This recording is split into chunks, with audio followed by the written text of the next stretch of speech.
Myth busting. Here are some common questions about poorly marked fishing gear.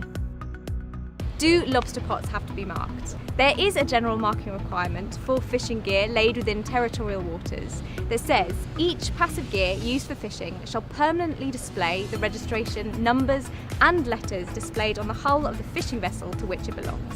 In other words, the regulation relates to marking in the sense of identifying the owner rather than marking in the sense of locating the gear easily at sea.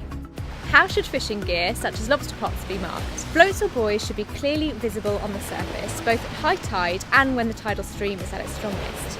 They should have a highly visible colour and ideally have a staff and flag to aid detection at sea. What are the penalties for anyone not marking their fishing gear properly? Unmarked fishing gear could result in confiscation of the gear, an unlimited fine or even prosecution. The Marine Management Organisation may also offer an administrative penalty of up to £10,000 as an alternative to court proceedings.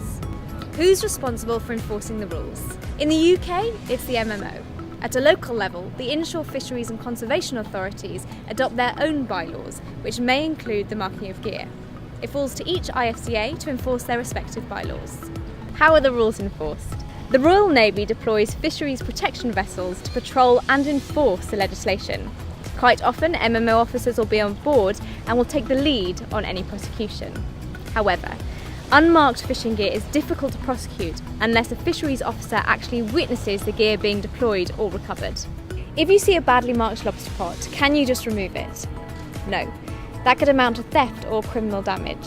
If you do see a badly marked lobster pot, you should report it to the local MMO fisheries office or the local IFCA.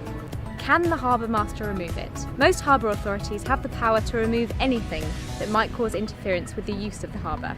What else can I do?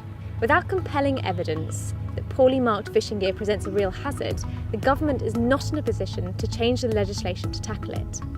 The RYA has an online form where recreational boaters can report incidents and sightings of badly marked gear. The more first-hand evidence we can gather of entanglements with unmarked or poorly marked fishing gear, the greater our chance of persuading the government to consider amending the rules. What about the Cruising Association petition? You might have signed the petition by the Cruising Association. However, the RYA is already in talks directly with the government about the issue. In order to influence the legislation, we need to gather evidence that demonstrates the nature and the scale of the problem.